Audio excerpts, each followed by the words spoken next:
live here. We are live. All right. Rich, I'm going to flip it to you. Tell me, what are you painting tonight? Painting Institute for Fallout Factions. Cool. It's one of the newer games for Fallout. If you haven't played it, it's got a lot of Necromunda elements, seeing as it was written by the designer of Necromunda. Hell yeah. That's a big plus. Is that a synth, Rich? This is one of the level one or. Do you know the backstory for the Institute? No, You know why they're called the Institute? No, why? Well, they're based in Boston, essentially. MIT? Yeah, well, they never say it. They never say it, Rich. Uh-huh. And I don't even think it's where the building is. I think it's a different college's building is where it's located in the game.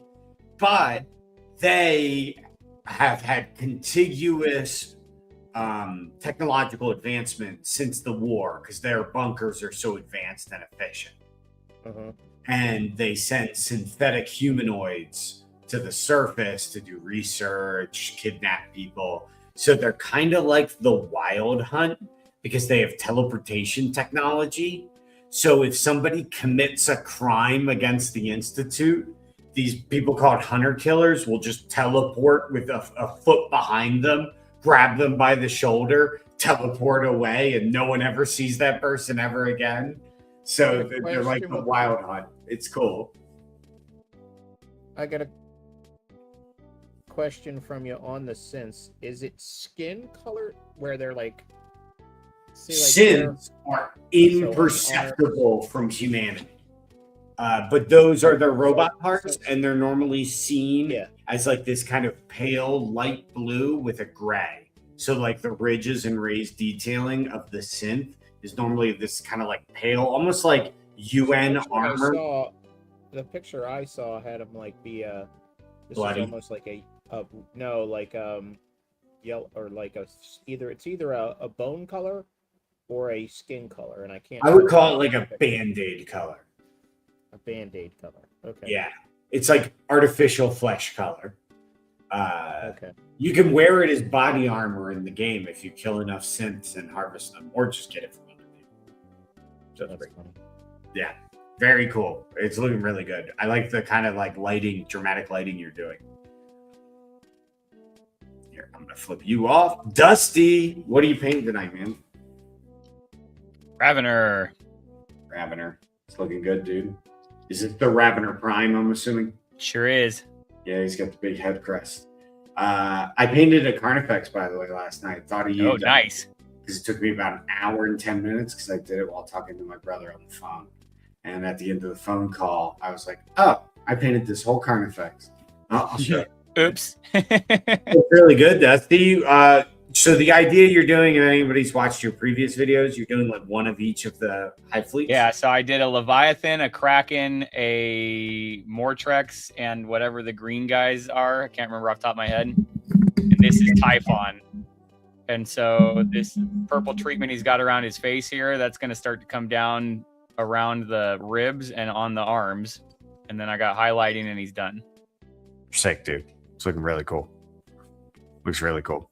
All right, I'll remove there. And this is what I'm going to be working on tonight. This is a Nurgling. We got 3 of them. So I am basically touching up my demon army because, I don't know, they seem really fun to play right now. And I want to try them out. Let me grab that Carnifex, though, real quick. Here's a Nurgling. I got to get my lighting straightened out, guys. I got to make it brighter somehow.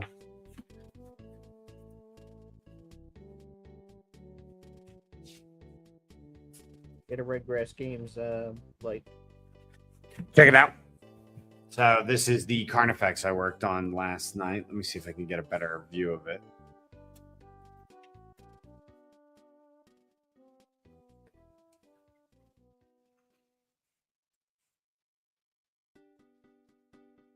Very dramatic lighting on it. It's not this dramatic in real life, but That's very cool.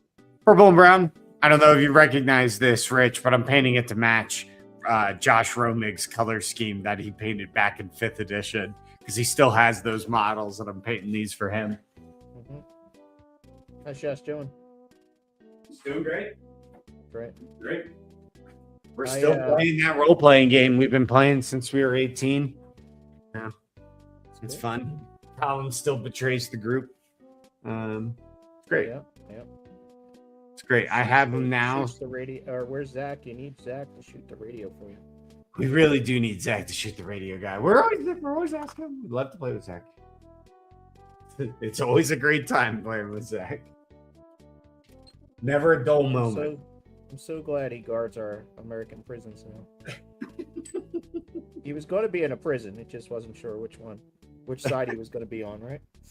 You ever seen the Simpsons gag where Lionel Hutz is telling Homer that he's talking to him through the jail cell bars, and he's telling Homer that if his legal defense that he's going to do for Homer, surprise witnesses, each more surprising than the last. And then a guard yells, "Quiet down in there, Hutz." And the camera pans out, and he's just in a different cell talking to Homer.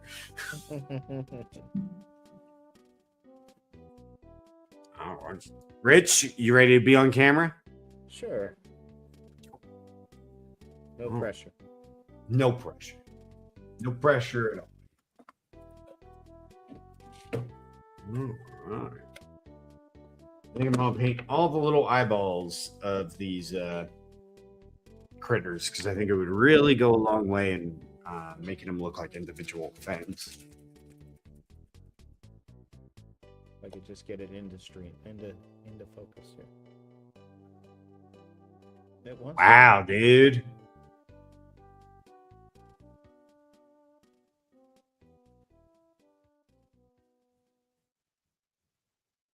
So, Rich, what'd you get up to this week, nerd-wise? What you been gaming lately? D&D mostly. We played Fallout Factions, finally. Cool. See how that works. Which faction are you playing? Is it Institute? I haven't figured out yet. I want to play Brotherhood because, well, Brotherhood's pretty awesome. They got power armor. They are pretty cool.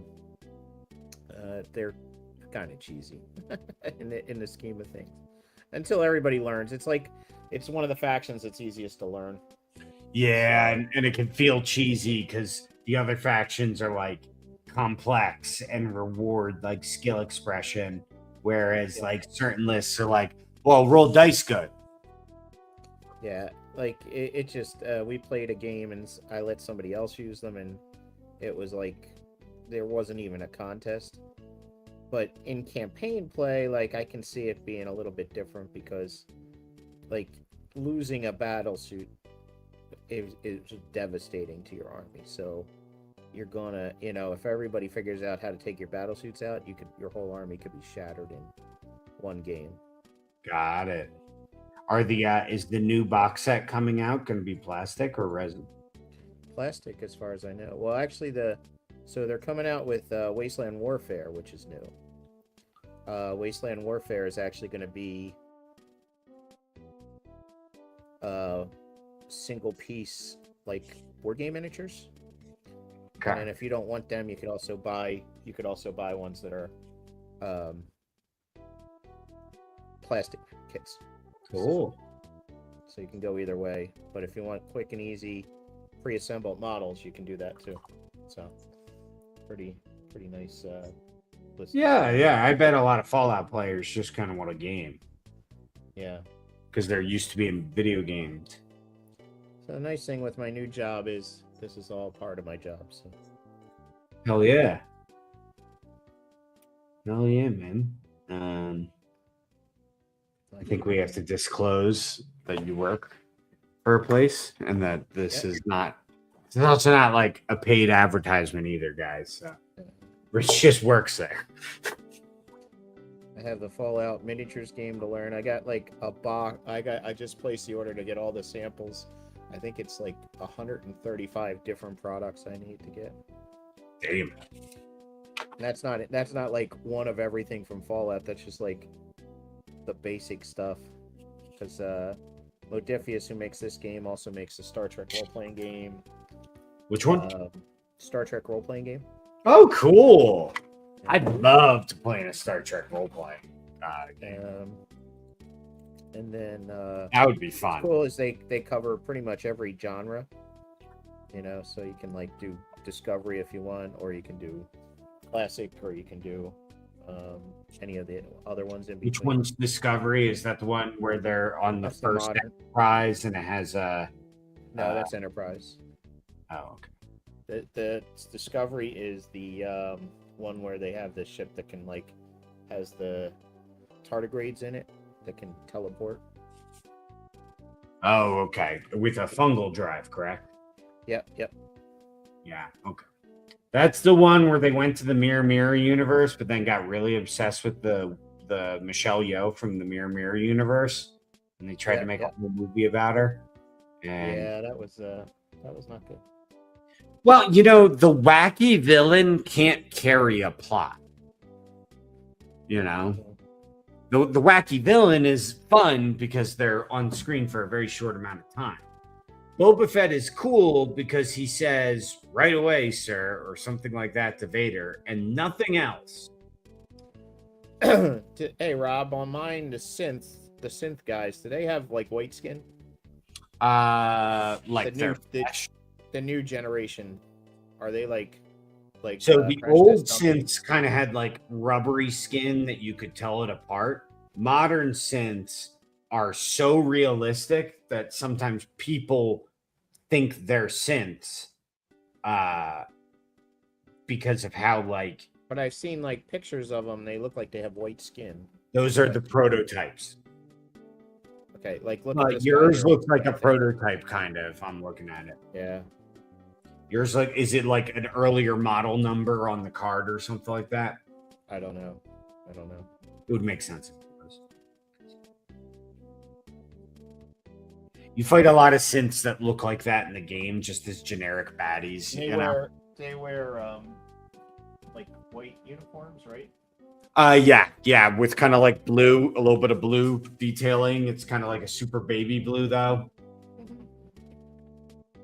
and it's not very prominent. They don't do it a ton.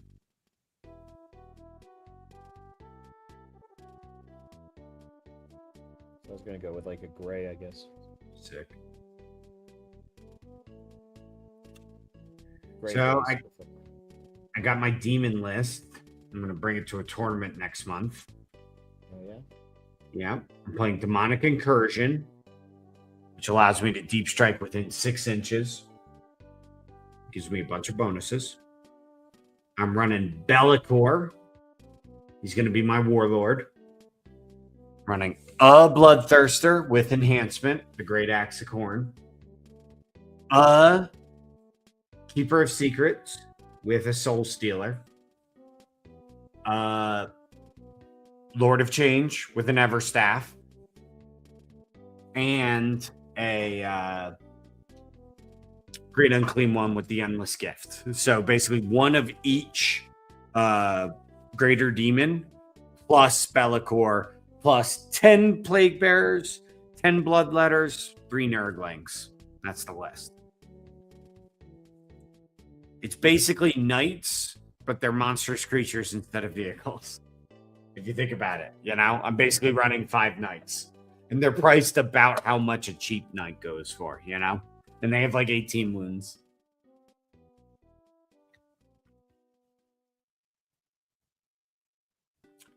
Dusty, Yes, sir. I know that you're busy with work. We can take that for granted. What you've been up to since last time we chatted? Work. Like we're launching a Kickstarter in a week and a half for our game referee. Believe this guy? I watched the IndyCar race today while I was working. That was fun. Okay, what's IndyCar? It's okay, not NASCAR, which is stock cars. Indy cars are the ones that look kind of like arrowheads, like imagine Hot Wheels. Like you've probably seen the Hot Wheels before. Yeah, I have. And it's so NASCAR's like watching. What's that? They shoot parachutes out the back. No, that's the drag racers. That's NHRA. IndyCar are actual like street races and oval races, but they're zipping all over the place. NASCAR is like watching freeway traffic bump into each other, and IndyCar is like watching fighter pilots fly through a canyon. You know, Formula One. So Formula One is the European version of IndyCar. Okay. Is it still a circle? IndyCar does a mix of road courses, oval courses, and street court, like real streets. So today they were racing around the National Archive and Pennsylvania Avenue in Washington D.C. It's pretty cool when they race around real streets. It is the best version. Formula One race, wasn't it? What's that? It wasn't a Formula One race. No, Formula One's in Europe, and I think they were in the Netherlands today, somewhere in Europe. Yeah, they do Europe and Middle East. They don't come to the North America that often. Formula One's like technically a different car. So like IndyCar racing, they all drive the same chassis, same engine. Like they all have to work within the same specs. Formula One is kind of like Major League Baseball, where it's just like the team with the most money is going to have the best thing and win. Is there a big gradation between levels of cars among the pros? Not in IndyCar because they're all driving the same thing. So it's more about like the driver and the team, like how much they can optimize what they got. In Formula One, like if a team shows up with twice as much money, they're gonna have a car that basically teleports. Like, is it that bad of a distinction? No, but it does. I mean, it's like, you know how the Yankees win because they have the most money? Like, it's like that. Gotcha. Okay. I mean, Formula One's still exciting. It's still like watching IndyCar. NASCAR doesn't do it for me. Any I got to the Frazetta Museum. What's that, Rich? I finally got to the Frazetta Museum. Oh, nice. How was that? Yeah, that was cool. We got a tour from his daughter-in-law and met his Where is grandson. It's in East Stroudsburg, Pennsylvania. And I got to start talking to his grandson, and his grandson plays Warhammer, paints Warhammer, and they're going to start potentially doing a line of brushes with the Frazetta name on them. And they're doing play mats with Frazetta's art. So that's awesome. Get into gaming. They're trying to get into the gaming. Who do these guys have manufacture the brushes for them when they start to do that? I don't know. They said it's somewhere in China. So I'm supposed to follow up with them and see if we can help them a little bit with it. But it's cool. Like one of the things they talk about is like Frazetta. There's a picture of George Lucas at Frazetta's house. And that was the thing. If you want to meet Frazetta, you had to go to his house. You couldn't go anywhere else. George Lucas attributes Chewbacca and Darth Vader to Frazetta. Two paintings of Frazetta that inspired him to create those characters. So kind of cool. Also went to the Necronomicon last weekend up in Providence, Rhode Island. That was super fun. We saw this movie, Spine of Night. Oh, it's so good. It's on Amazon and YouTube, but you have to pay for it. But it's worth it. Did you ever see Fire and Ice from Frazetta? Or the original Lord of the Rings cartoon. The Bashi one? Bashi, yeah. I love you said the magic words, Rich. I love that. So they based it off of Bashi's stuff. They did it their own. It took them 7 years to make it. They didn't know how to use rotoscope, so they taught themselves and did it by hand, the rotoscoping. And it's amazing. It's like kind of an anthology, but it's all part of one story. They attribute like their inspirations were the Bashi stuff, but also like heavy metal, the movie. Love heavy metal. And Lucy Lawless does a voice. Patton Oswalt does some voices. We got to meet the actor and the author and the director. And he was saying that the only problem with Lucy Lawless is she's a super stoner. So getting her up and getting her show up for like her work was kind of hard. Hell yeah, Lucy Lawless.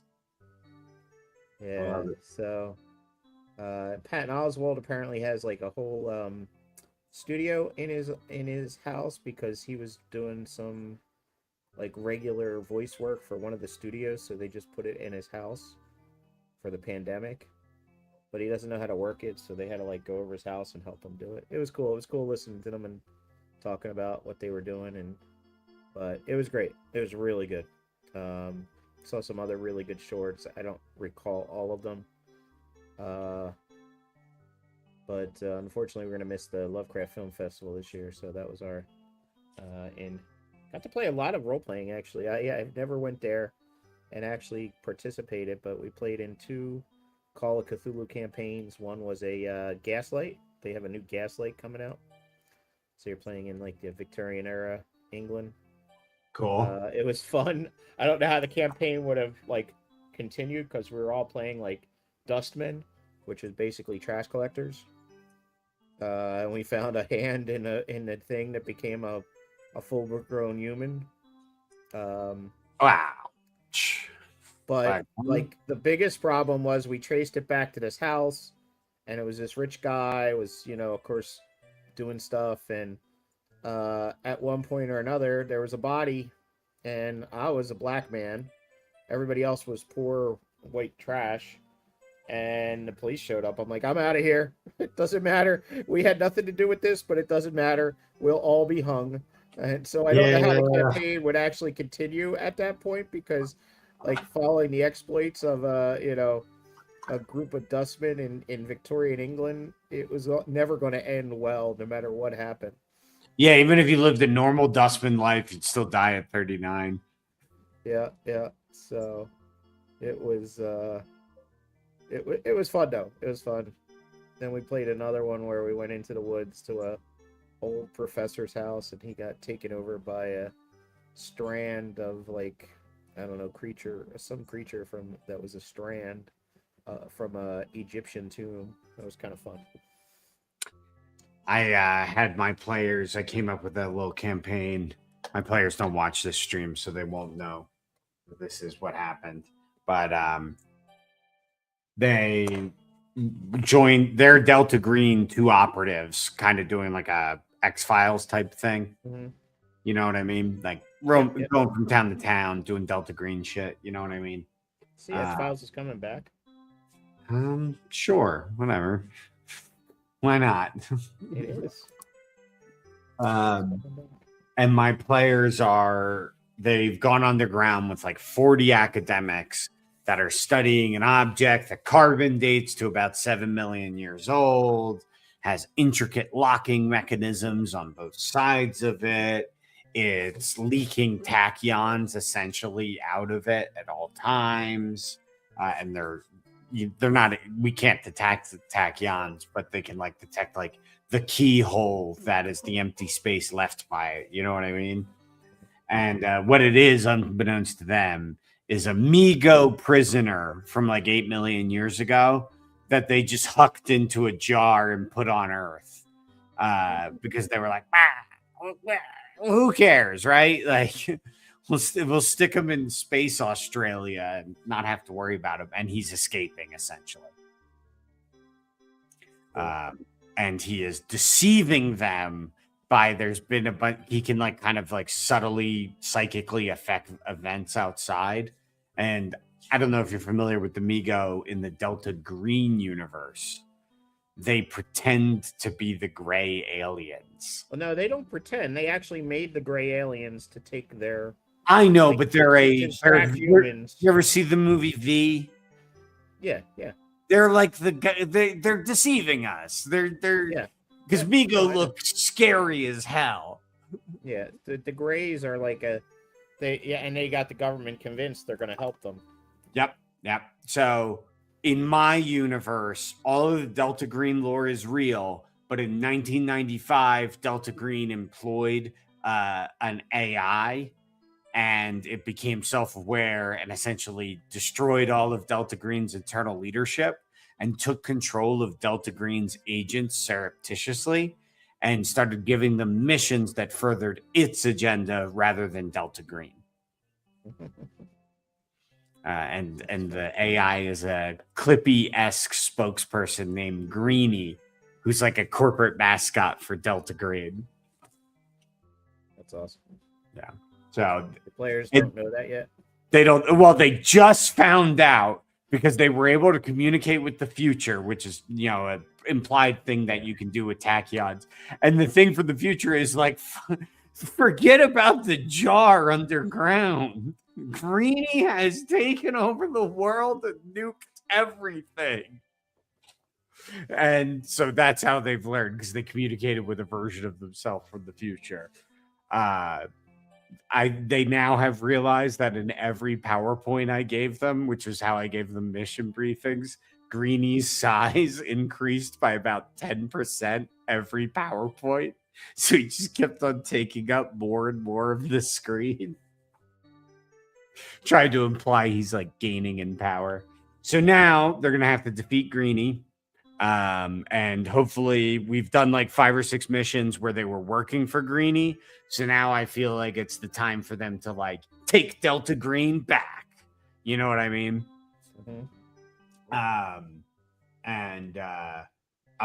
What they have learned is something they did, something they killed, caused Greenie to be able to ascend to a singularity, essentially. So we're now going to develop that further. Essentially what they did something north of Antarctica. Do you know what they did, Rich? North of Antarctica, they shot off? They blew up Rylay. Oh. Yeah. Which was the final thing standing in Greenie's way. All right. I'm waiting for my guys to dry, so I'm going to switch you to main camera. So the campaign from here on out, I'm going to have them go to Rylay. It's surfaced right now, so they'll be able to explore it a little bit. They might have to kill like what are the minor Cthulhu spawn? Star spawn of Cthulhu? Star spawn of Cthulhu, yeah. Yeah, they might have to fight a few Star spawn of Cthulhu, but they will learn methods for fighting Greenie via Rylay. They'll have to, or they could choose not to take advantage of those powers, and maybe I'll give them some other advantage via that then. And then they'll have a final showdown against Greenie. That's the idea. Something like that. That's cool. Sounds like a good campaign. Yeah, it's been fun. It's been a campaign that we did so that we have something to do if Colin can't make it. So I wanted something that I could run for 2 players, What system are you playing that in? Delta Green. And we're kind of treating it like X-Files. And essentially every mission they go on is me reinterpreting a favorite movie of mine to be more within the universe of Delta Green. Like, for example, this jar that contains Amigo Prisoner. I don't know if either of you have seen the incredible John Carpenter film, Prince of Darkness. Of course. Oh, Saw it at the Lovecraft Film Festival.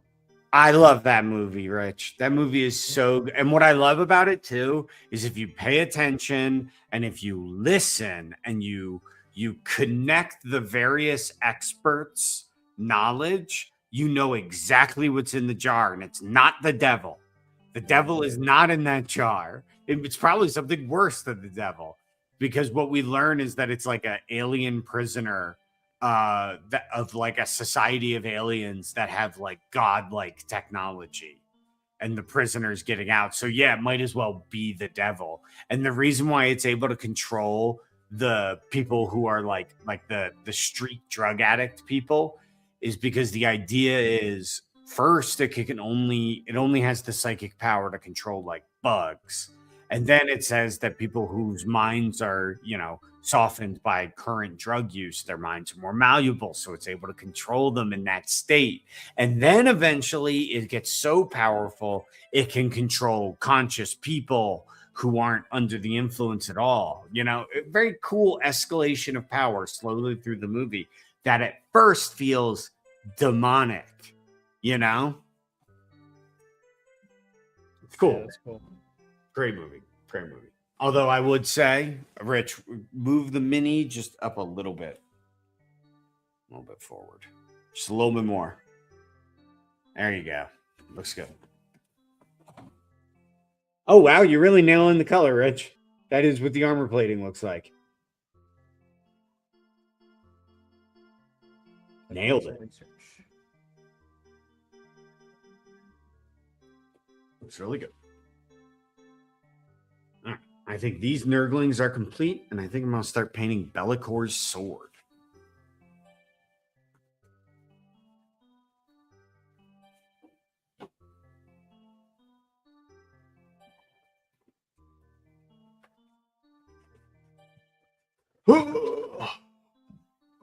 Yeah, at first I was like, the plastics were not so good. I mean, they're kind of like, I don't know, 1995 GW level, maybe. But What, the plastics of Fallout? yeah,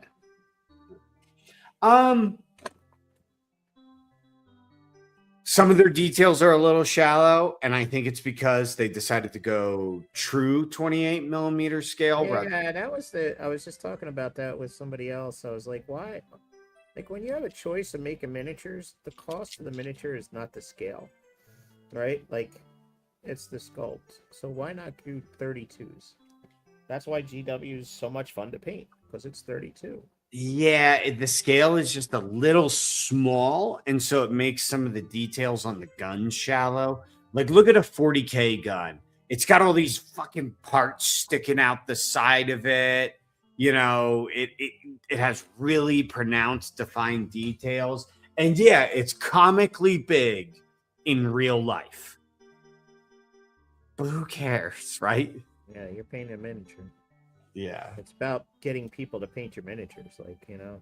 So I'm gonna ask tomorrow in the meeting, like, why did you decided it? See if there's any reasoning. One of the problems that Modifius, I was talking to somebody about it, runs into is they're from England, and they think the English miniatures market is the market. I bet you the English miniatures market is much more focused around like smaller print run things. I think what it is more so is the British will buy, from what I've seen, will buy any miniature.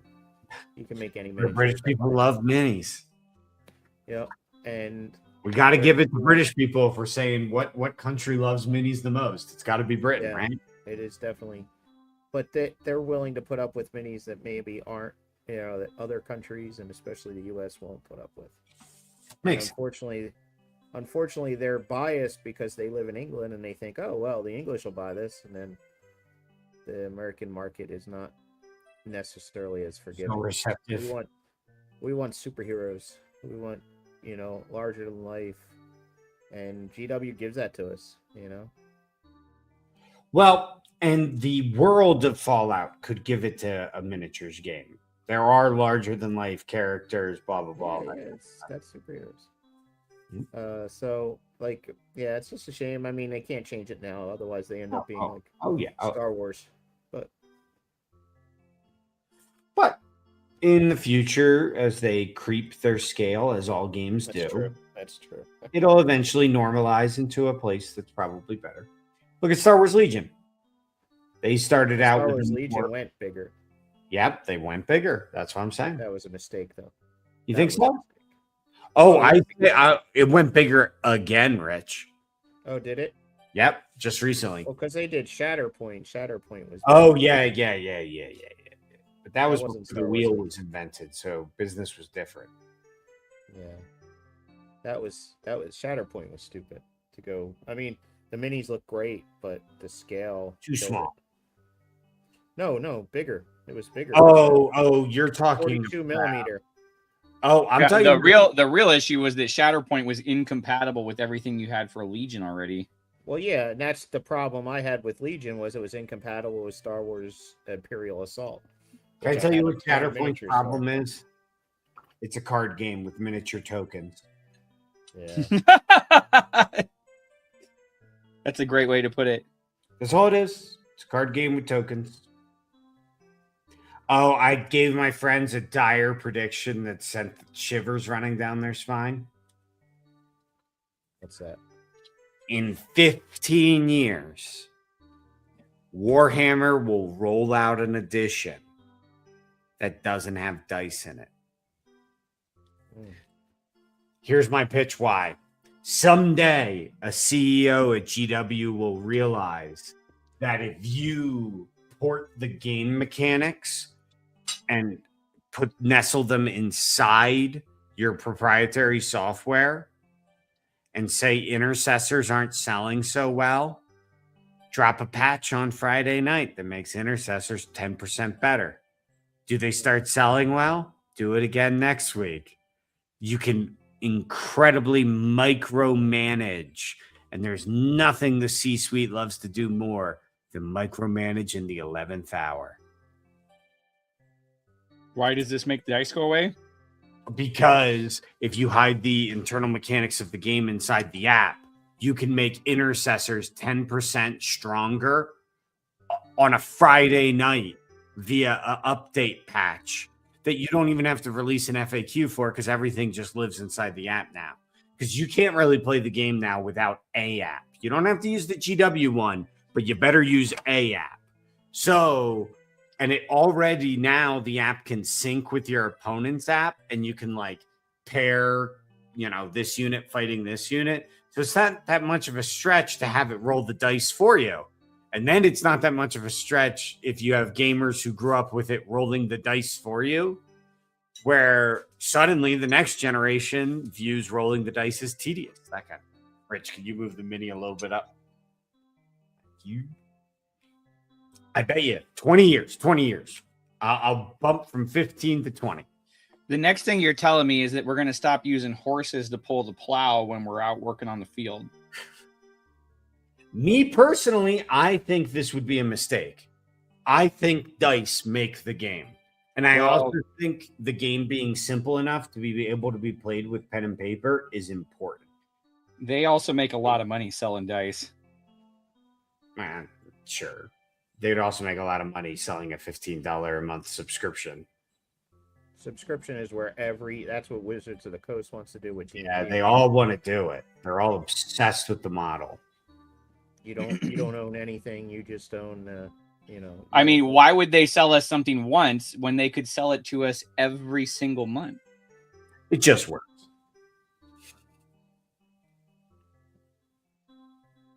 If you guys aren't familiar, Todd Howard. Was that Rich? I think that the problem is that's not what people want. I don't think it's what they want either, Rich. And I think it'll make you vulnerable to someone else hoovering up your market share when they deliver what people want. I think people want an excuse to put their phone down. Yep. I go so far as to download and print the Munitorum field manuals so I have the points on hand and don't have to look at my tablet. I make a little quick reference sheet and print it out before I go to tournaments so I don't have to have the app open all day. I don't like skipping around between data cards in the app. I like to have them all spread out in front of me. Well, I also just want to see the important stuff. The game used to have these little reference sheets that told you all the weapon skills, all the initiative, all the movement speed. But now you have to like hunt between each data sheet. It's very like that.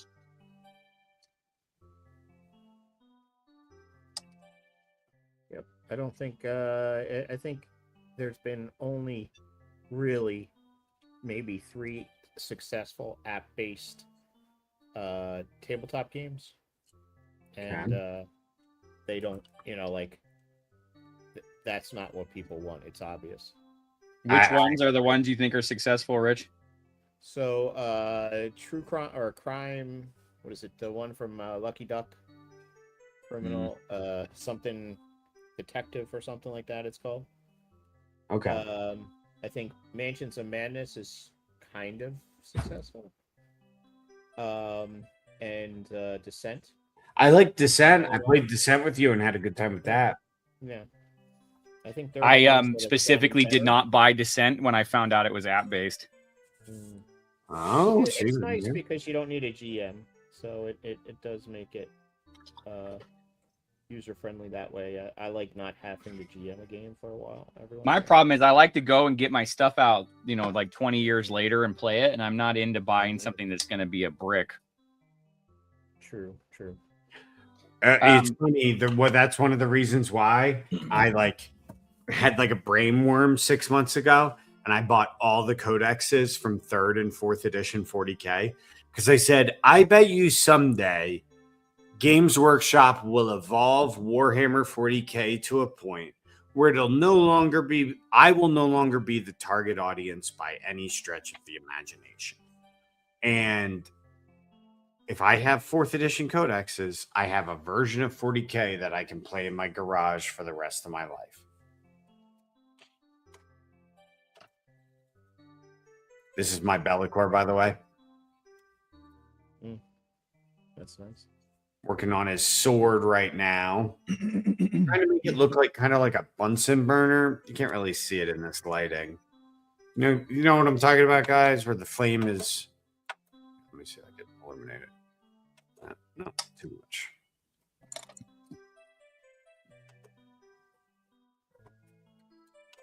That's looking cool. Yeah, I'm trying to get these flames to look really sick. I just did the speed paint on them. So I guess I'll pick it up from here. Kind of grow it. Dusty, you want to be the camera for a little bit? Yes. All right. I had a great tragedy. Okay. I went out to the garage sink to clean out my silicoil cup. Okay. And I didn't know that a bunch of ants had gotten inside the sink. Okay. And it shot dead, disgusting ants all over my silicoil cup. Oh no. So now I'm like, well, I'm not poor enough to need to do this. So I just bought another one, but it's not here yet. So hefty disposable cup it is today. Yeah, there you go. Sometimes you're the ant, sometimes you're the splash.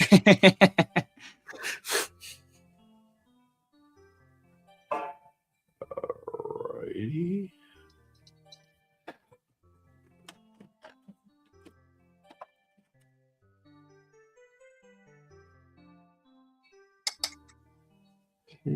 Weeks ago, we picked up some.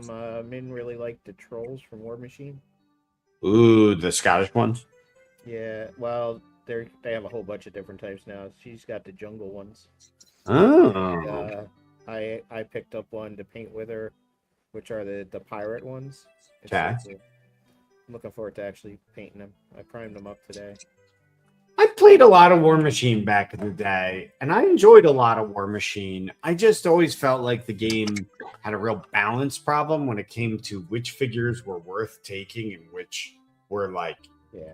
Because in War Machine, if you did not have a tuned list, you were going to get tabled every game on turn 1. It's not like Warhammer where maybe a guy with a narrative list can hide behind terrain, maybe score some points, get lucky. War Machine's a very deadly game. At least it used to be.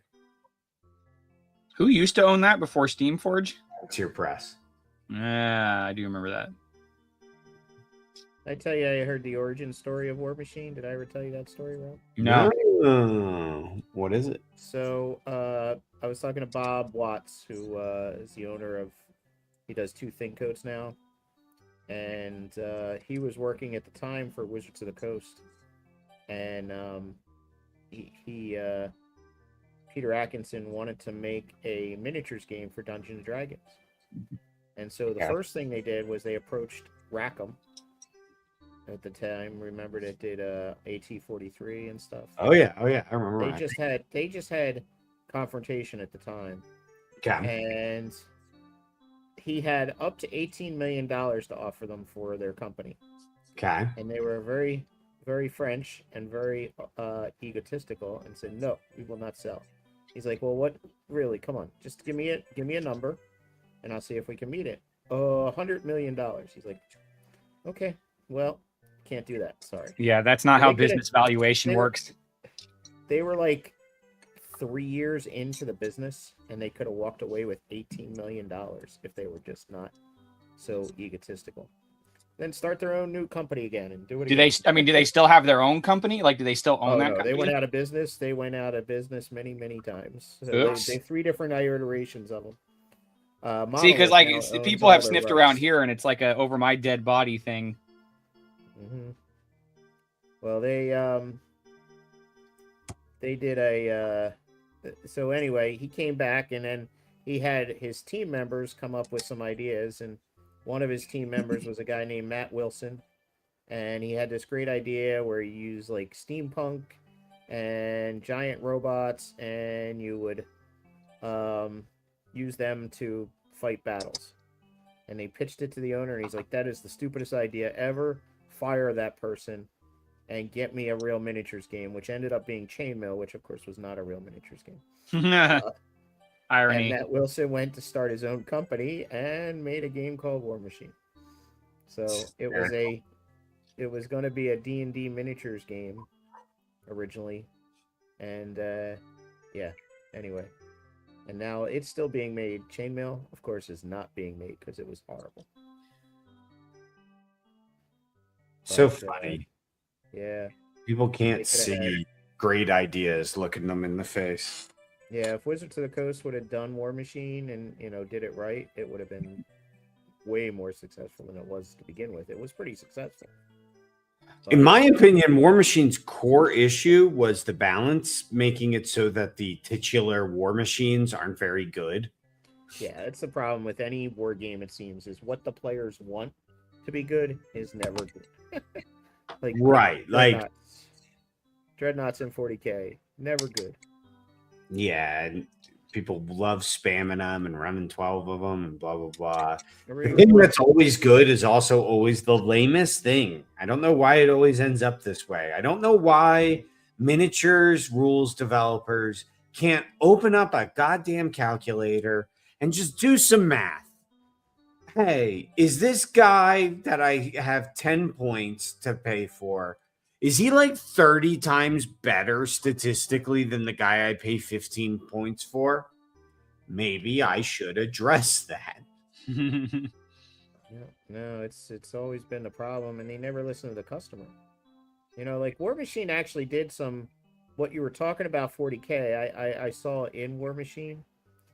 They used to do those basically updates to the system by releasing new unit attachments, and therefore you could take a unit that wasn't doing well in tournaments, add a unit attachment that made it better. So they had little ways to tweak it.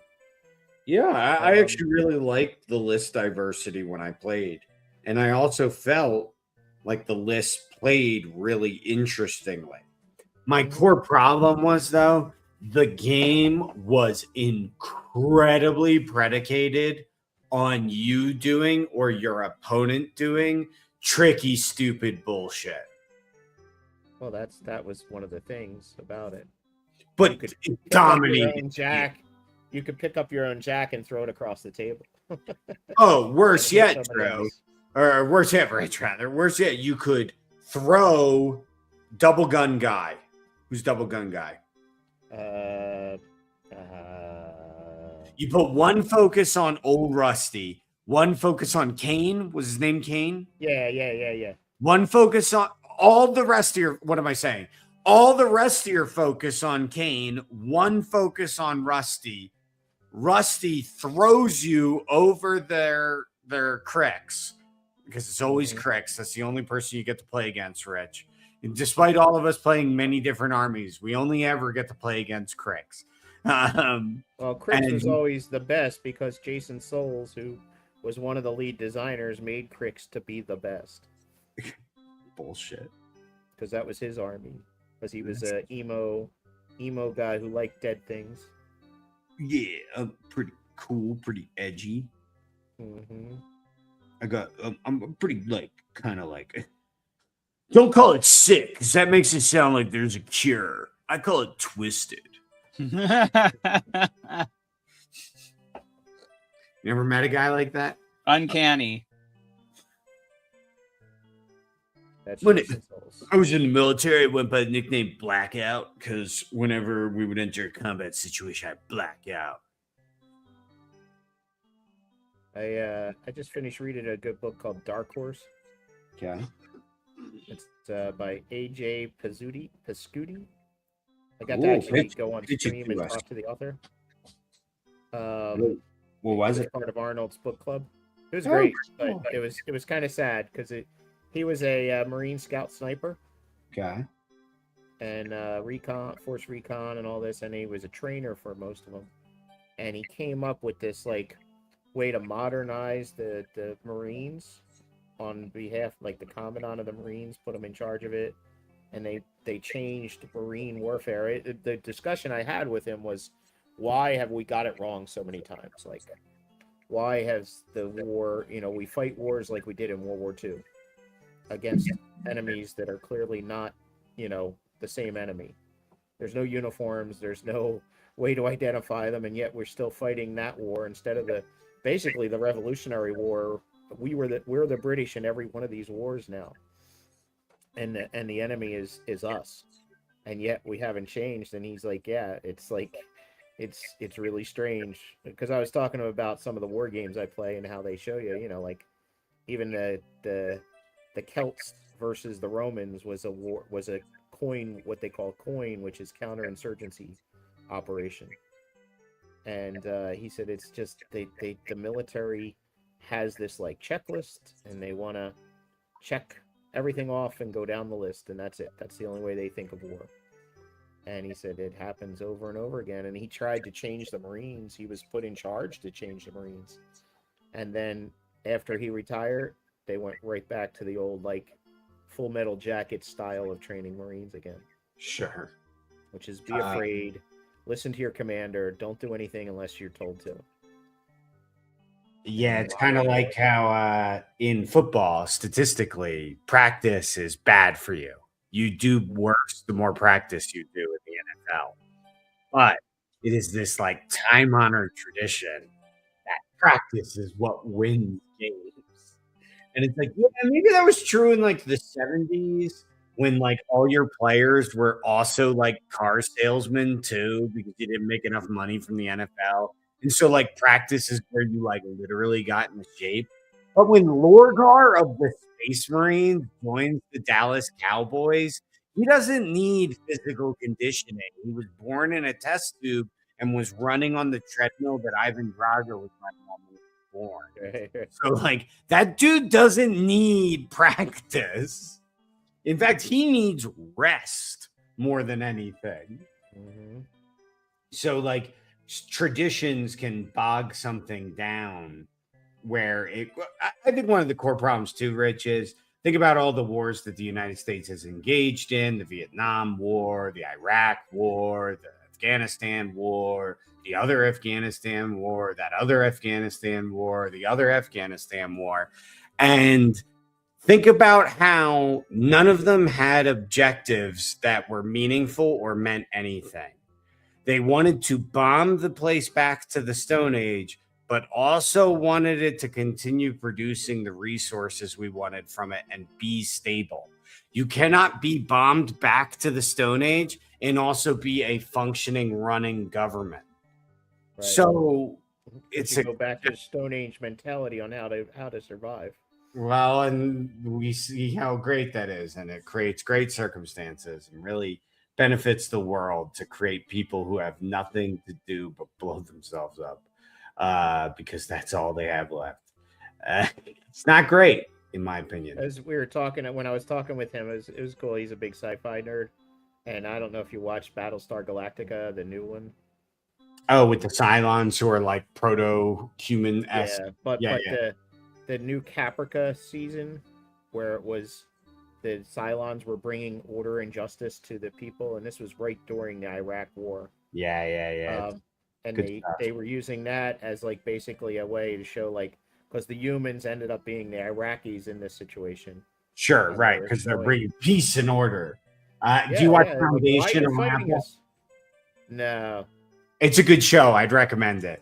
But one of the things the character Empire always says when you visited Trantor, his planet, is please observe and respect the peace. Like it's not very peaceful for everyone else. You know what I mean? Mm-hmm. Great stuff.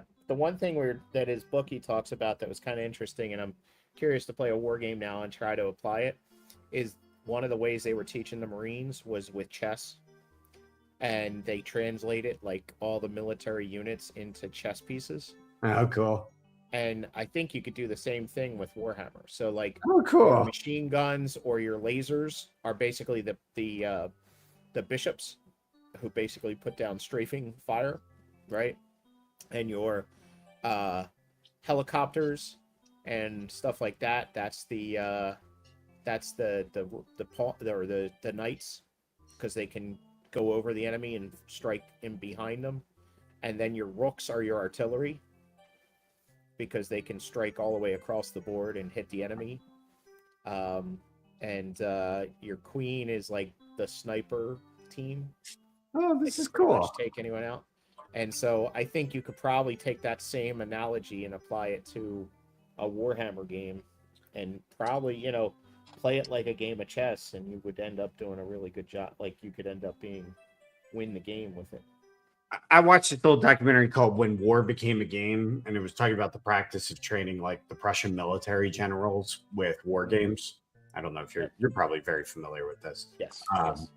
And the problem is Sandhurst Academy and what's what the documentarian's point was is that the problem with this is it taught this idea, because what do you do in chess? You have pawns. Mm-hmm. Soldiers do not like to be sacrificial pawns. And I'd like you to interview any government in the world that uses their own soldiers as sacrificial pawns 100 years after that practice. Oh, wait, the country doesn't exist anymore, collapsed on itself when its deranged post-traumatic stress riddled soldiers formed some sort of coup and killed the military leadership. Oh, so it turns out when you like paths to glory are all quiet on the Western Front, your soldiers, that poison follows you home. Those soldiers bring that poison that you unleashed on the battlefield home. You know what I mean? Yeah, that's the problem now. I think like I read a stat that like Vietnam era, 60% of the soldiers fired over the enemy's head. World War II, it was something like 70%, right? Yep. And now it's like 20%. Yeah. And so what we've done is we've trained our soldiers, because people just naturally don't want to kill each other. Like I know it's the antithesis of what we're taught to believe, but people actually don't want to kill each other. And we've now trained our military to go against what is natural human behavior, and have of course made them more effective. But then, but Rich, I got a question for you. Psychological, consequences of that.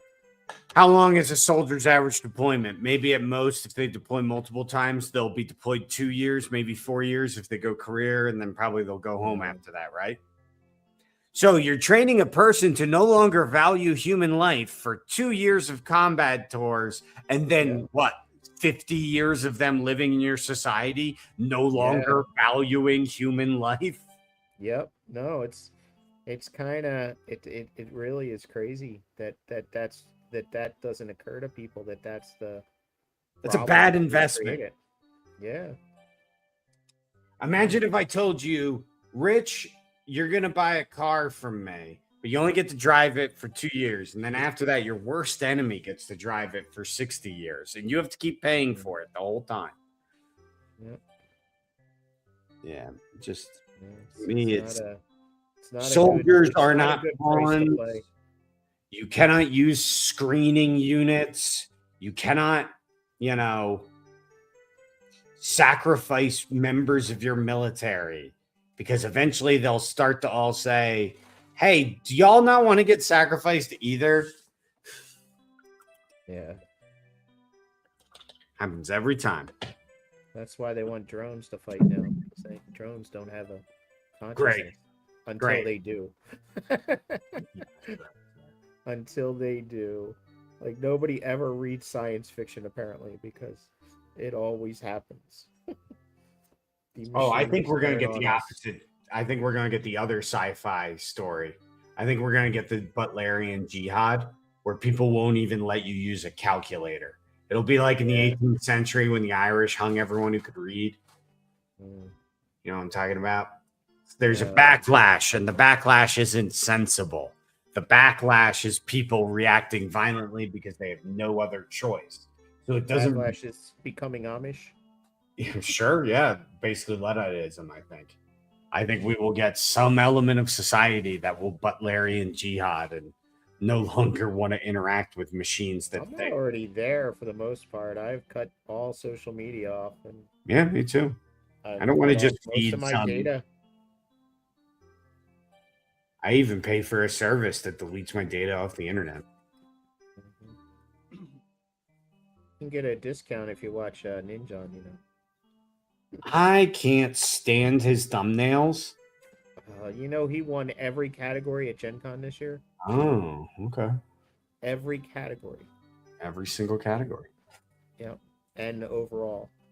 Wow. Like, it's Huh. but if one of his friends was a judge, it was real easy to do that. Is that what you think? Are you implying some sort of collaboration? Well, I was just looking at my score at the show, and I got a 9, a 10, and then a 5 from another judge. All If right. one judge gave everybody 5s, Except and one. person not 5, that person would win every category. Well, and it's not like there would be any kind of like monetary incentive for a Twitch streamer, content creator to want to win events. It wouldn't be like that would monetarily benefit them. You know, why would they lie, Bart? What would they have to gain?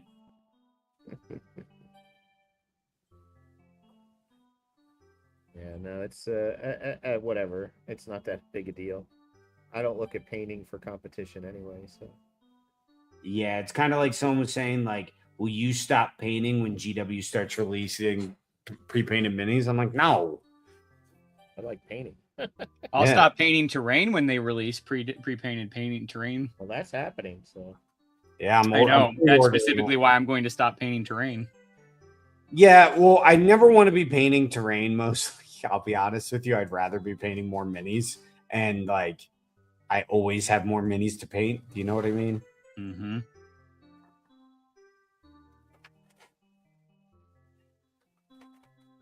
I play plenty of pre-painted miniatures games. I think they're good because they're relaxing. You don't have to do anything. They don't replace me painting, but it's nice sometimes. Just open a game and start playing with it. Of course, actually, every one of them I repainted most of the minis. So.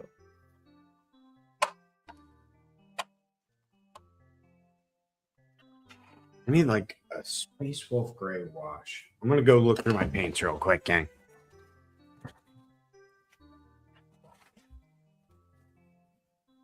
So what's been happening, Dusty? Work. Botany Floral Dragons is going to land soon. Just about to get on the water. And we're launching Reverie on Kickstarter in a week and a half-ish. When are you going to Fortnite Universes Beyondify Botany? When are we going to get Botany Marvel, Botany Star Trek. When are we going to get Botany Star Trek? As soon as I want to make all my fans lose interest. But then you get new fans. I like to get new fans when I'm sort of sliding the Venn diagram, not when I'm just like kicking the Venn diagram off a cliff. Well, I actually think that the Universe Beyond stuff is a great way to just kill your credibility. Because here's my thing. Okay, yes, I get that Final Fantasy Magic makes lots of money. That was actually my favorite Magic set of all time. But I got a question for you. Do the Final Fantasy players who bought Magic cards with Final Fantasy on them just because they like Final Fantasy, are they going to stay for the Teenage Mutant Ninja Turtles set coming out? And by the way, I agree with everywhere you're going. I thought the Turtles set was awful. I love Turtles. I did not like the Marvel set at all. The Star Trek set, I can't even bring myself to buy it. Like, it doesn't feel like Magic. At least Final Fantasy and The Hobbit and Avatar, they all sort of fit the D&D vibe. one was super cool. What's that? The D&D one was super cool. Yeah, the D&D one. They all for some reason I don't mind D&D crossover that much with Magic because they are because it's about proximity and which sets feel like they can go. And so Final Fantasy, a little bit of a stretch, but like I mean, you can see it on the wall. Like they signed this Star Trek deal, multiple years ago, and then they released Kamigawa Neon Dynasty as their first sci-fi set. Okay, well that was fun. It felt kind of like Magic. Then they did Edge of Eternities, and you're like, wow, this doesn't really feel like Magic. And you're like, why are they leaning so hard into this? And like, oh, I see. They're trying to prep people for Marvel superheroes and Star Trek. And here's the problem. I'm seeing all kinds of reports that like stores are like, yep, nobody bought the Turtles set. Not a single person. The pre-release weekend. Same thing with Spider-Man. Yeah, same thing with Spider-Man. But guess what? It's some of their fastest selling sets because front of store at Walmart, Target, they're selling great. So do you think a bunch of guys sitting around the office looking at spreadsheets are going to be like, yeah, but what about the stores? No, they're going to be looking at the number going, man, yeah, we really but I numbers. still think they're wrong, Dusty, because I agree too. I agree too. But it's not because I believe in I think from a cold, logical business perspective, this was short-term, penny-wise, pound foolish. 100%. Because how many universes beyond sets can you possibly make for Magic? 30? 40? Well, I mean, I think it's basically Universus now, like UVS. So, but here's the thing. People would come back for Ravnica. People would show up in hordes for just a great new set of an original IP. The best set this year was Lorwyn Eclipse, and then Secrets of Strixhaven was darn close behind it. Those were great sets. Right. And they produce lifelong players with them. You don't produce a lifelong player with the Final Fantasy set. You don't. Probably not. They're going to go, well, you're going to produce a lifelong Final Fantasy player, not a lifelong Magic player. You know. Well, and part of the issue is, so it's like I was talking about with Venn diagrams. So our philosophy for Venn diagram is like, okay, we made a game about Victorian flower hunting. Well, then we make a game about chateaus in Rococo, France. That's actually two different markets, but we connected them with flowers. So the Venn diagram has overlap. Then we go back to Art Nouveau. Art Nouveau is Victorian era, but that's targeted on artistry. But we are on art. And so we pull in some people. And so every single one of our games, like if you look, you can see the through line where all the games, every single time, the audience is overlapping from one to the next in some way, shape, or form. So we're piggyback off each other. Yeah, we're expanding our audience and our customer base via interests, but we're also making sure that all the people that already follow us aren't getting left behind in the dust and that some of them will come along for the ride, right? And that's not what happens when you release a Marvel set in Magic. What happens when you release a Marvel set in Magic is you're just going for a whole new audience that may or may not exist. Like, let's go. And it turns out that audience does shop at Walmart and Target and spends a ton of money.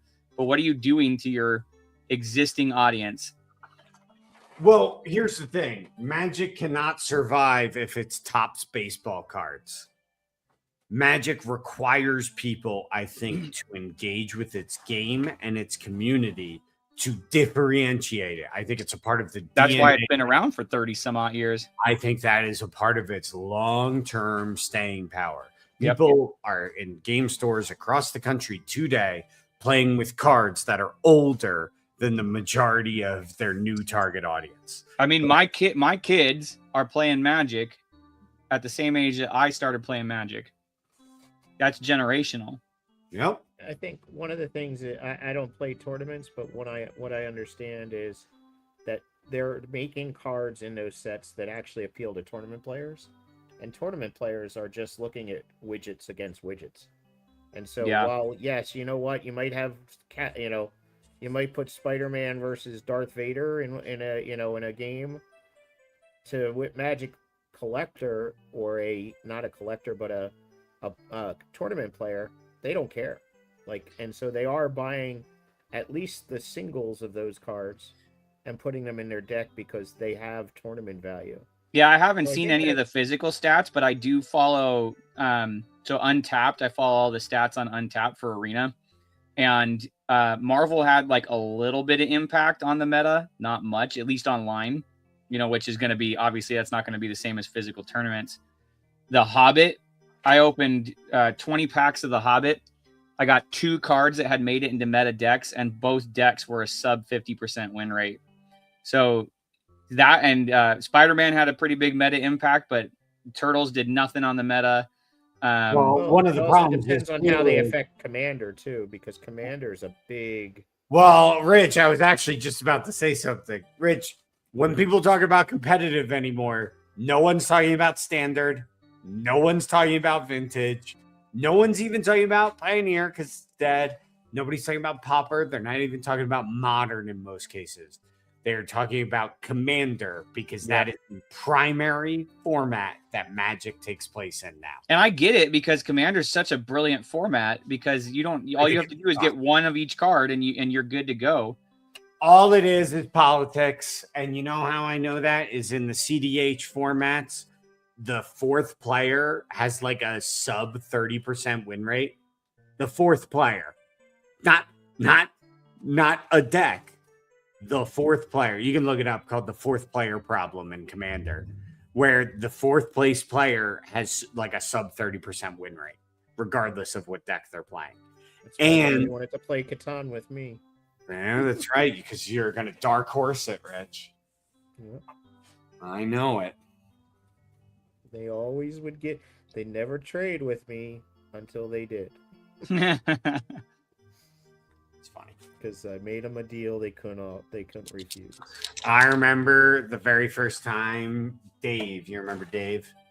Mm-hmm. Yeah, he comes over to the house and plays all Oh, okay. Well, I'm glad to hear it. Dave was playing me in Catan, and he traded me like a crazy deal. And he needed it basically to secure the win. So he traded me like 8 wheat for like 1 sheep, right? And then he monopolied me on wheat. Yeah, I love it. Nobody ever got me like that ever again, Rich. Nobody ever got me. Dave produces the Doomtown card game. Really? Card game, and he's now working with James Ernest on a version. Remember the old Pirates of the Caribbean game? Yeah. It was a card stock, and you'd punch it out and become a 3D ship. He's doing that for 7C. That's cool. So he's got his own publishing company. That's really cool. You're talking about social worker Dave. Yeah. Oh, I was talking about other Dave. What other Dave? Singer. Oh, yeah. I can see Dave doing that too. Yeah. By the way, you should check out Compile if you haven't had a chance. What is it? So it's like Smash Up, but a little bit more serious. Okay. It's one of the games we sell, and it's sold 1 million copies. Sweet. I'll pick it up. It's a small card game. You basically pick 2 decks. You draft 2 decks, put them together, and then use them. It's kind of like playing Magic with them sealed decks that they have, where you pick 2 different things, and then that dictates what kind of deck you're playing, but it's self-contained. It's very good. I don't know how new TCGs can survive the world anymore, Rich. Well, this isn't a TCG. No, I know. It's what made me think of it was that Robbie, they don't. They burn hot for 2 years and then they die, and they try to make as much money as they possibly can at a profit and know when to pull the plug and time to not lose any money. Is that all? And then you have the the Cyberpunk TCG, which did what, $18 million on Kickstarter? Burn hot. They're burning hot. We'll see if they stick around. But I mean, look at Altered. I don't know how it can. Somebody's getting, like, some customers are getting like a lifetime supply of cards, so that I don't know how the secondary market's going to survive. Right, and the set has what, 300 cards in it, unique cards. Yeah. Well, and here's the thing: when that thing comes out, they got to have the next set ready to go in 3 months, or it's going to fall off. No, they have to release the next set the next week. The problem I think they're going to run into is that they are going to pay so much in shipping to satisfy their Kickstarter backers, and they're not calculating that. Because when I can't remember what they charged me, but it wasn't anything crazy, so they might be subsidizing hard. Well, no, but that's the problem. They're subsidizing hard, and when you look at the numbers for the top kick like this, they're going to have to do pallet shipments to people. Yeah. Which means they're going to have to pay liftgate fees to deliver those to the people. That's $125 per order that they're going to have to pay for an extra liftgate fee to the company. That's, I mean, all the people I talked to about their campaigns, shipping is the #1 business killer. Yeah. Oh, I believe it. It killed Ogre. Yeah. Remember that, Rich? Yep. Cost them $5. It cost them $5 for every order. They lost $5 on every order of Ogre. Crazy. So heavy. Guys, we're gonna hop in the aquatic ambience of Donkey Kong. Rich, I'm gonna switch it to you. Mm-hmm. Thank you, Dusty. Oh. Well, That's there to we go. me. Yep, it was you for a second. Wait for these fires to dry, but I think they're looking really good.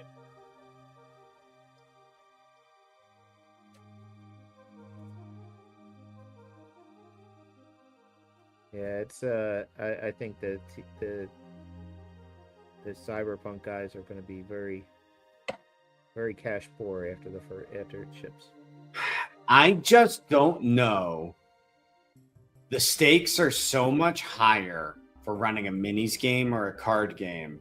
And I think it's because, okay, so I was reading about this concept and they defined inertia in a card game or a miniatures game as, well, every game has a thing that's the most strong thing within the ecosystem of the game, right? Mm-hmm. But there is inertia that slows people down in discovering that fact, right? Are you guys following me? Yep. So maybe Be'lakor and 16 Blood Crushers is the strongest list in Warhammer.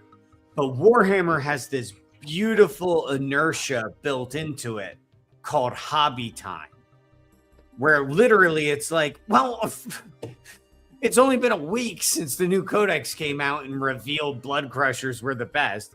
It's literally going to take me 2 months to get it built, painted, and on the table. And beyond that, the discovery that that's the best list has some inertia built into it too, because it first requires a person on a whim building 16 Blood Crushers and playing them and discovering, wow, this is actually way stronger than I thought. No, you can probably make a spreadsheet that can figure it out. Oh, and people attempt to, but it does not result in the best lists, Rich. It doesn't. No. There are people on Discord who will say unequivocally, I have crunched the numbers, I have run the spreadsheets, here's my data. The best army in the game is Death Watch. Good luck anyone not playing Death Watch in the next event. And then Leagues of Votann win with some weird thing, because thankfully Warhammer is still almost entirely decided at its highest levels by movement.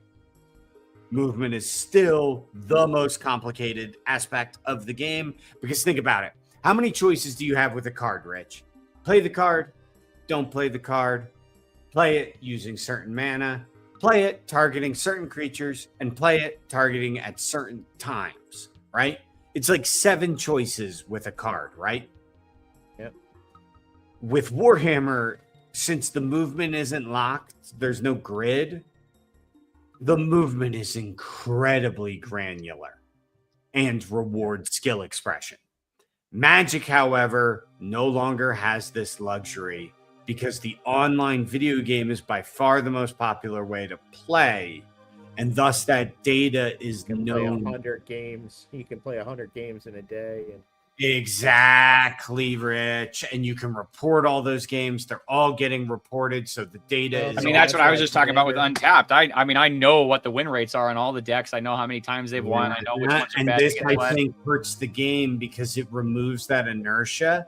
Because I think solved metagames are not fun. You know what you're talking about, Robbie? It's the 24-hour news cycle. Everything is too fast. It's too quick. It's get too it. Well, quick. but It that's- would be, that's it'd be why better if they could drag Commanders- it out for a few weeks. that's why Commander is so popular, because Commander changes that. I It's think a I think you're right, Players are Rich. sitting around the lower table. tail on Commander, and I think it makes people feel like there's still metagame to discover. So when you're talking about the subscription service, Robbie, TCGs and to a lesser extent, but still to an extent, miniatures games are a subscription service. Of course they are. And imagine, so if it takes you a whole month to get through the new stuff on Netflix, great, you're going to keep that subscription up. But if it takes you only a day to get through all the new stuff on Netflix, you're going to drop that subscription. And so, and that's what you're talking about, is if they get through the content too. And that's why Altered couldn't keep up. They weren't putting content out fast enough. And Wizards talks about this openly. Mark Rosewater has 2 articles you guys should read that I find pretty interesting, where he highlights an idea that he calls the Escher's staircase. So you know MC Escher, he has those staircases that are like infinite. Yeah, that's MC Hammer's brother, right? Yeah, that's MC Hammer's brother. So Same basically, brothers don't have the same first name and first middle name, so that doesn't even track, Dusty. Well, if they were Japanese, it's actually their Yeah, okay, all right, you're fair enough. But MC Escher is Japanese and doesn't sound bad. so it's moot. Anyway, basically the Escher stairwell is, okay, in the Kamigawa block, we're going to focus on enchantments. So enchantments will be a little bit stronger and than artifacts. are. Next set that comes out, well, that's an artifact set. Scars of Mirrodin. We're going to focus on quick gameplay. All right, next set is Innistrad. Innistrad is going to focus on complex mid-range creatures that you can invest points into, and it changes them into something more powerful, creating kind of a battleship meta, if you guys are familiar with the terminology of various Magic metas. And then, just when we're about to do a meta which would be really broken with super strong enchantments, Kamigawa is sorting out of the metagame, and your thing that would have been broken paired with really strong enchantments now is safe to enter the meta because the Escher's stairwell, its earlier steps have vanished into obscurity.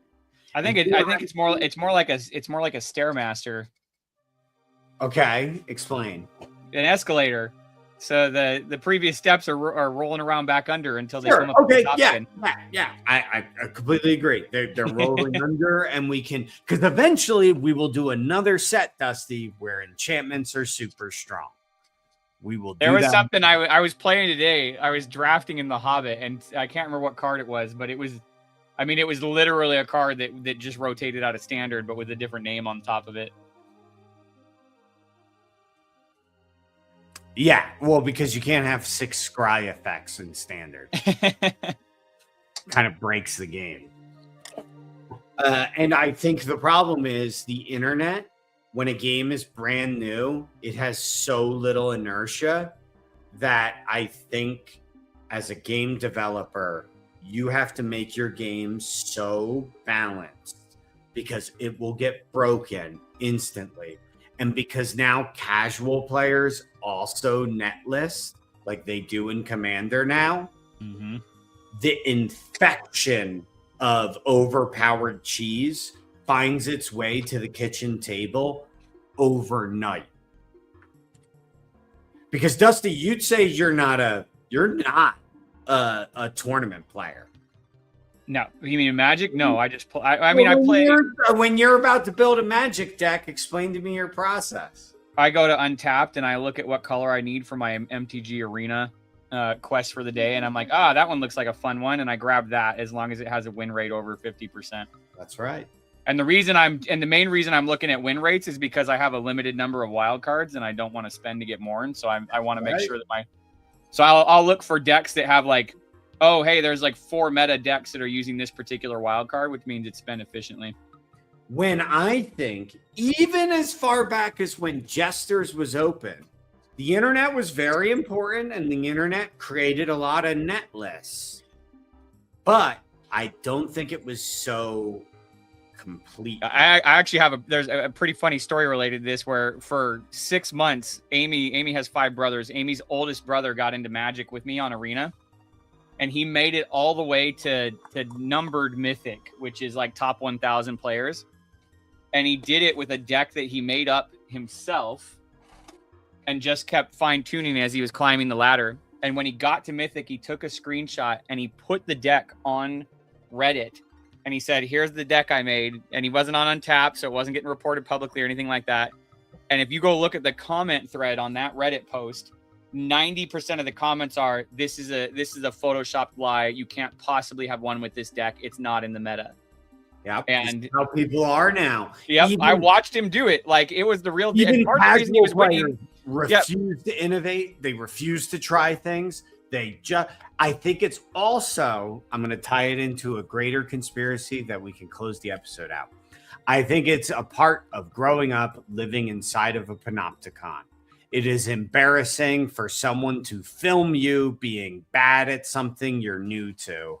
So you. Oh my God, I did not get the memo on that one. I've been doing this stream how many nights? Skip that process. Oh crap. Because it's embarrassing to appear bad at something on film, and it could, ruin your life. To have I'm unashamedly bad at painting. It's okay. But we're old, Dusty. We're allowed to be. This is true. I think there's a lot of Art, social Dusty, you pressure. can't be bad at it. It's subjective. I even think just from an employment perspective, you have to be careful what image you present on the internet. And so you have to curate your life in totality. What's great is not having social media. I don't have to worry about that. Yeah, it's very nice. Very nice. And no one watches this stream. So no, there is one person watching this stream. I don't think they're real. There was one. There's basically 1 or 0, depending on how you, depending on which and what's one. Funny is we've now gotten to the point where I think we're all very good painters in terms of painting on stream. That I think that there's a lot of value in watching Rich paint this guy, and he's going to turn out incredible. Mm-hmm. Here, I'm going to flip it to mine, then I'll flip it to yours, Dusty, and Rich, why don't you give us a final highlight? Show us what you got done for the day. I got this guy here. Hold her steady. Hold her steady. Stop moving. Ow. Oh, it's really cool, Rich. Yeah, he needs some glazing and stuff, but otherwise he's pretty much done. Dusty, I'm going to flip it to you. Okay, he's done. I finished him. I have to do the bases on all 5 of them, but he is officially a Ravener. Looks great, man. Looks great. All right, and I will show off my last thing. So I'm actually gonna switch to this camera because it's hey everybody. Spellicor's huge. What do you guys think of the sword so far? It looks really That's good. good. Yeah. Yeah. Cool. He's looking good. Yeah. What do you think I should do to it, Rich? What would really push it over the top? Well, you need to get your deepest recesses almost exactly white, and then bring your edges up with or Agrax Earthshade and Nuln Oil so that the very tips are black. Okay. So it looks to me from here, I can't see it too well, but it looks like you did your fire the opposite of what it should be. I did it like a Bunsen burner. So your lighter area should be on the inside, and your darker area should be on the outside. Okay.